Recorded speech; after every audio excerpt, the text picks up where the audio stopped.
आवाज माझा महाराष्ट्राचा। त्यांनी शब्द वापरलेले सुसंगत, त्या सुसंगतचा त्यांना अर्थ विचारला तर ते बोलतात आहे की गल्ल्यांमध्ये जे दत्तक वस्ती असते, गल्ली गुल्लीमध्ये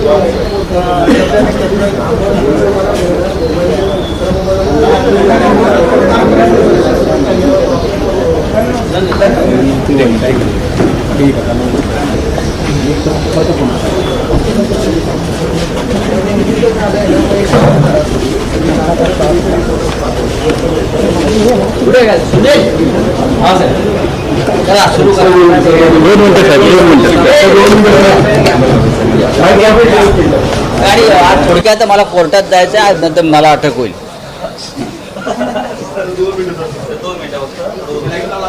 दादा या, दादा या,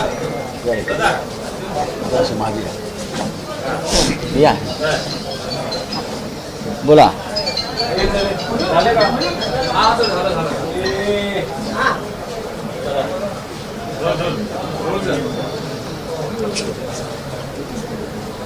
राऊत साहेब, आज तुम्ही मुंबई पोलीस आयुक्त देवेन भारती यांना एक पत्र लिहिलं आहे आणि गांभीर्यानं त्यांचं लक्ष वेधलेलं आहे। संजय दिना पाटील यांनी ज्या काही धमक्या तुम्हाला दिल्या असा त्यात उल्लेख आहे आणि पुढच्या काळात जर काही राजकीय कार्यकर्त्यांवर हल्ला झाला किंवा खून झाला तर त्याला सर्वस्वी संजय दिना जबाबदार राहतील असं तुम्ही पत्रात म्हटलंय। तुम्ही जे म्हणतात की मी म्हणतोय नाही, मुलाखतींचा तुम्ही तुमच्या चॅनलवर दिलेल्या मुलाखतीमध्ये हे महाशय असं म्हणतायत की माझ्याकडे बॉम्ब आहे। काय बरोबर, माझ्याकडे बॉम्ब आहेत आणि माझ्याकडे कोणी आंदोलन करायला आलं तर मी बॉम्ब टाकीन। पाकिस्तानवर बॉम्ब टाकताना भारत 100 वेळा विचार करतो, मग मोदी पाकिस्तानवर बॉम्ब टाकताना भारत 100 वेळा विचार करतो आणि हे म्हणतात मी कार्यकर्त्यांवर, म्हणजे माझ्या विरुद्ध आंदोलन करणाऱ्या कार्यकर्त्यांवर बॉम्ब टाकेल। हे असं म्हणतात की जर आंदोलन कोणी केलं यांनी गद्दारी केली आहे सगळ्यात आधी। आता लोकशाहीमध्ये आंदोलन करण्याचा अधिकार प्रत्येक नागरिकाला आहे। तुम्ही बेईमानी केली आहे, तुम्ही मशाल चिन्हावर निवडून आलात आणि तुम्ही दुसऱ्या गटारामध्ये उडी मारली। ते म्हणतात की आंदोलन केलं तर मी तुम्हाला स्मशानात पाठवेन, म्हणजे ठार करेन। आणि माझ्या नादाला लागू नका, मी याआधी 5 लोक ठार केले, आता हे 5 लोक ठार केले असतील तर ते कोणत्या प्रकरणात त्यांनी ठार केले आहेत, कधी ठार केले आहेत, ते कोण होते, त्यांच्या बॉड्या मिळाल्यात का नाही, रिकवर झाल्यात का नाही त्यावेळेला, हे असं म्हणतायत। तर त्याची चौकशी अत्यंत गांभीर्यानं गृह खात्यानं आणि मुंबई पोलीस आयुक्तानं केलं पाहिजे। जर बॉम्ब तुमच्याकडे असतील तर बॉम्ब तुम्हाला दिले कोणी, अतिरेक्यांनी दिले का?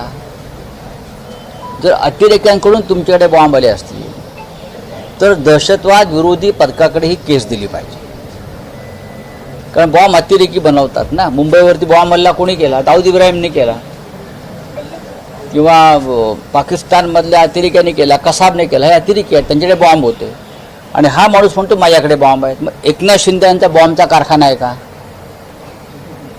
त्यांचा ड्रगचा कारखाना असल्याची मध्यंतरी बोंब होती, ते ड्रगचा कारखाना साताऱ्यामध्ये पकडला आणि तोच पैसा राजकारणामध्ये होतो। बॉम्बचा कारखाना त्यांनी बनवून हे जे गद्दार खासदार आहेत त्यांना बॉम्ब दिलेत का घरात ठेवायला? कार्यकर्ते आले का वरून बॉम्ब टाका, याची चौकशी व्हावी। आणि कोर्टामध्ये आता आमचं एक पिटिशन जाईल, आमच्या एकाही कार्यकर्त्याला हात लागला, कोणावरती खुनी हल्ला झाला तर त्याची जबाबदारी या बॉम्बची धमकी देणाऱ्यावरती आहे, लक्षात घ्या। आणि मी परत सांगतो, दादागिरी कोणी करायची नाही। आपण गद्दारी केली, आपण 50 कोटी गिळले आहेत ना, मग ते भाऊ वागचौरे असेल, संजय देशमुख असेल यवतमाळचा, परभणीचा तो संजय जाधव असेल, नागेश अष्टीकर असेल, तुम्ही तुमच्या अवकातीमध्ये राहावं। उगाच पोलिसांच्या मदतीनं किंवा अमित शहांच्या कवच कुंडलांवर शिवसैनिकांना डिवचू नका. तुम्ही म्हणतात ना शिवसेनेकडे आता काय आहे, राहिलंय काय राडा करायला. मग घाबरून पोलीस बंदोबस्तात 100 पोलीस घेऊन फिरतोय तो भाऊसाहेब वागचौरे. परवा शिर्डीला आमच्या 2000 कार्यकर्त्यांना अटक करून ठेवलं का, तर भाऊसाहेब वागचौरे शिर्डीत येणार आहे मतदारसंघात. 2500च्या आसपास कार्यकर्ते 8 पोलीस स्टेशनला अटक करून ठेवली त्यांनी आणि सगळे रस्ते बंद करून ठेवले. हां, हे काय इस्रायलचे प्राईम मिनिस्टर आहेत का सगळे रस्ते बंद करून ठेवायला? का प्रेसिडेंट ट्रम्पचा पोरगा आहे हा काय? कमिशनरला माझी विनंती आहे, हा अत्यंत गंभीर विषय आहे. हे बॉम्ब आहेत का? ते म्हणतात बॉम्ब आहेत. त्यांनी कबुली दिली आहे गुन्ह्याची. आरोपी जो आहे त्या जेव्हा गुन्ह्याची कबुली देतो की माझ्याकडे बॉम्ब आहे म्हणजे तो आहे, ताबडतोब ॲक्शन व्हावी बस. तुम्ही स्वतः सीपींना भेटणार आहात का? नक्कीच. निवेदन तर दिलं आहे, नक्कीच. अहो नक्कीच. माझ्या बाजूला बघा रमेश कोरगावकर विभाग प्रमुख आहेत. हां, आमचे दळवी आहेत, सुरेश दळवी आहेत, सुरेश पाटील आहेत, आमच्या महिला आघाडीच्या सगळ्या पदाधिकारी आहेत, शिवसैनिक. हे कशा करता आले आहेत? येऊ द्या अंगावर सांगायला आले. टाका बॉम्ब टाका म्हणजे बॉम्ब आहे कळेल. आता आम्ही तो बॉम्बचा कारखाना शोधू हळूहळू. बॉम्बचं कोठार कुठे आहे ते शोधू, पण खरे बॉम्ब इथे आहेत हे लक्षात घ्या. चला, थँक्यू.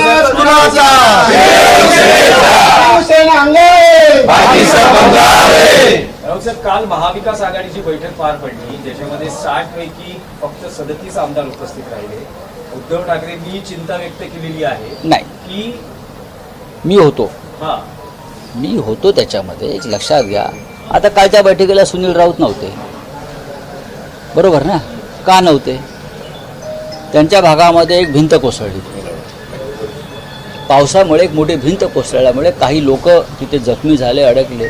त्यांनी मतदारसंघातच राहिला पाहिजे. रोहित पवार नव्हते. रोहित पवार एका आंदोलनामध्ये अडकलेले आहेत. जयंतराव पाटीलसुद्धा अशाच एका असे काही अनेकांनी आपली ती भूमिका कळवली. पण बहुसंख्य आमदार तिथे उपस्थित होते. विधान परिषदेचे होते, विधानसभेचे होते आणि महाविकास आघाडीचे सर्व नेते उपस्थित होते ना. रावसाहेब, त्यांनी महाविकास आघाडीतल्या 3 पक्षांबद्दल म्हटलेलं आहे की आपण खरंच एकत्र आहोत का, असं कोणी म्हणाले? उद्धव ठाकरेंचं विधान आहे बैठकीत असं कळतंय. कारण नाही, तुम्हाला कळतंय ते कळतंय, पण ते बोललेत का? माध्यमांना आतमध्ये परवानगी नव्हती. मग तुम्ही कसं काय सांगता ते असं बोलले? उद्धवजींनी असं बघा, तुमचे सोर्सेस काय आहेत हे मलाही माहिती आहे. मी तुमचा सगळ्यात मोठा सोर्स आहे हे तुम्हाला माहिती आहे. एवढंच मी पण तसं नाही बोलले आहेत ते. उद्धवजींनी असं सांगितलं की आपण जे 3 महाविकास आघाडीचे प्रमुख घटक आहोत त्यांनी सातत्यानं भेटत राहिलं पाहिजे, बोलत राहिलं पाहिजे, संघर्षाची तयारी ठेवली पाहिजे. हर्षवर्धन पाटलांनी एक महत्त्वाचा मुद्दा मांडला, तो म्हणजे राम मंदिराच्या भ्रष्टाचाराचा. राम मंदिर, अयोध्येतल्या राम मंदिरावरती ह्या लोकांनी मतं मागितली, हे लोक निवडून आले आणि तेच मंदिर भारतीय जनता पक्षाचे लोक लुटत आहेत. दानपेट्या पळवल्या जात आहेत, देणग्यांचा पहार होतो आहे राम मंदिरात अयोध्येत. ह्याच्यावरती आपल्याला लोकांमध्ये जाऊन जागरूकता आणली पाहिजे. अशा प्रकारच्या विषयांवर चर्चा झाली, बाकी काय. आणि विधिमंडळामध्ये एकोपा दिसायला पाहिजे तिन्ही पक्षाचा. आपण सरकार पक्षाच्या इशाऱ्यावर काम करणं थांबवलं पाहिजे विधिमंडळात, आणि आपण विरोधी पक्षामध्ये आहोत याचं भान ठेवून आपण सगळ्यांनी काम केलं पाहिजे. ही या तिन्ही प्रमुख पक्षाच्या नेत्यांची एक भूमिका तिथे राहिली. हा हिंदी में क्या है? आणखी एक विषय क्या है? विधानसभा अध्यक्षांचा दिलगिरी व्यक्त केली. नहीं, commissioner of police Mumbai mister Deven Bharti ji को मैंने एक लेटर लिखा है. यहाँ के जो एमपी है मुंबई के, जो गद्दार हो गए हैं, वो कहते कि मेरे पास बम है और अगर मेरे खिलाफ कोई आंदोलन करेगा तो मैं उनके ऊपर बम डाल दूंगा. ये बहुत गंभीर बात है. इस देश की हमारी फौज भी पाकिस्तान में अगर बम डालना है तो मोदी जी को पूछते हैं पहले, बम डालना है नहीं डालना है.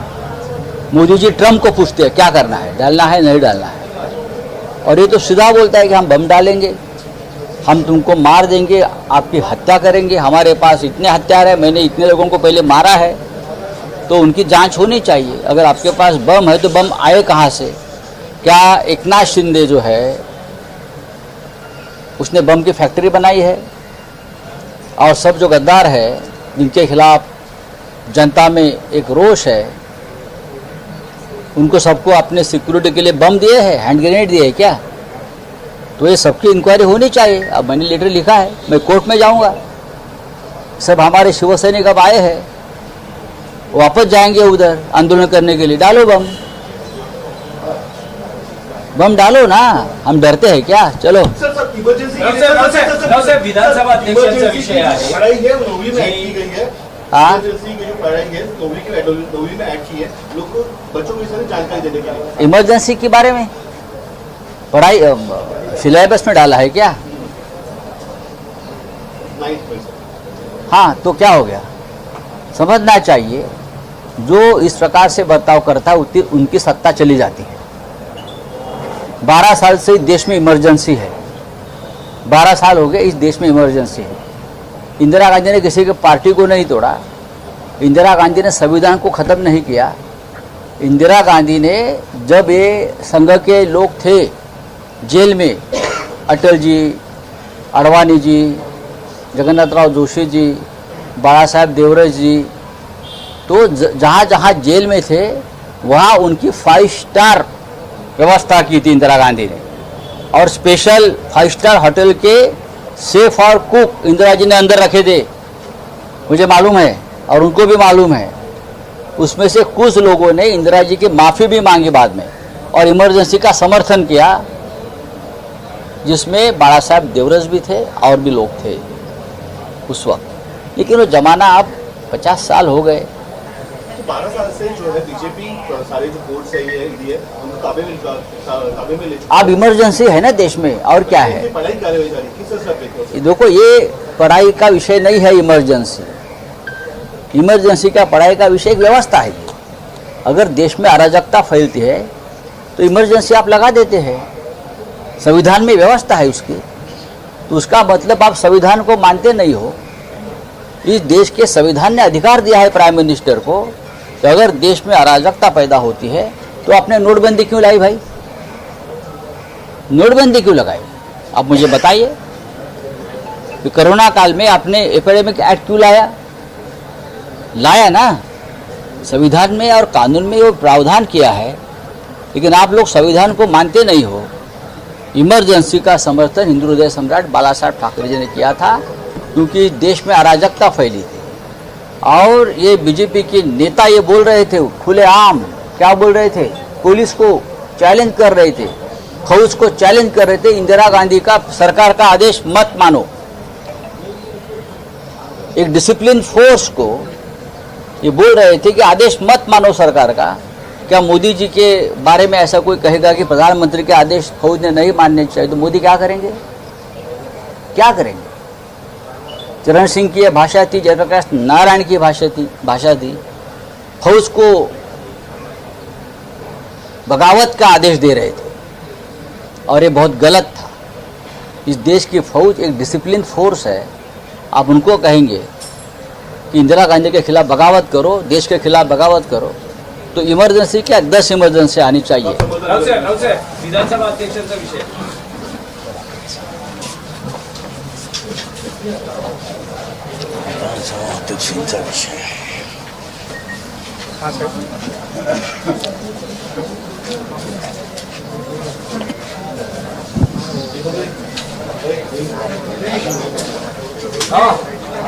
एक मिनट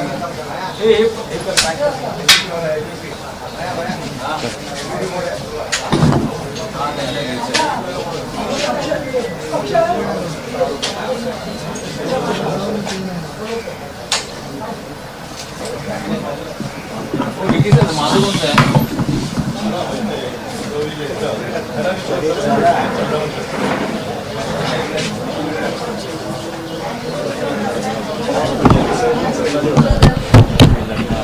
यार माझा बूम कुठे?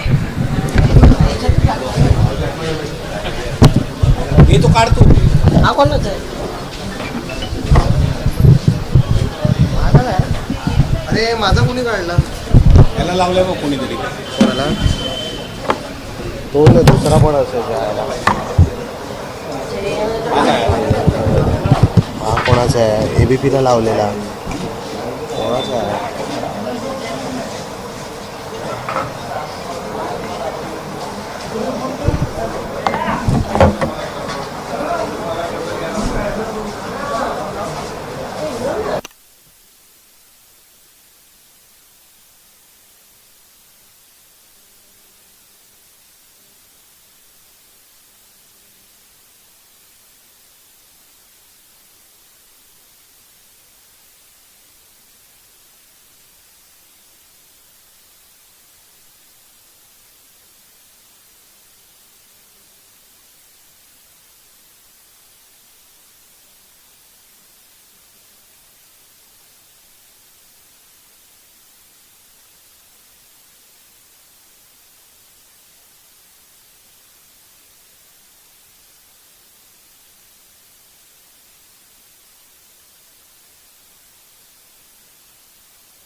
बाहेर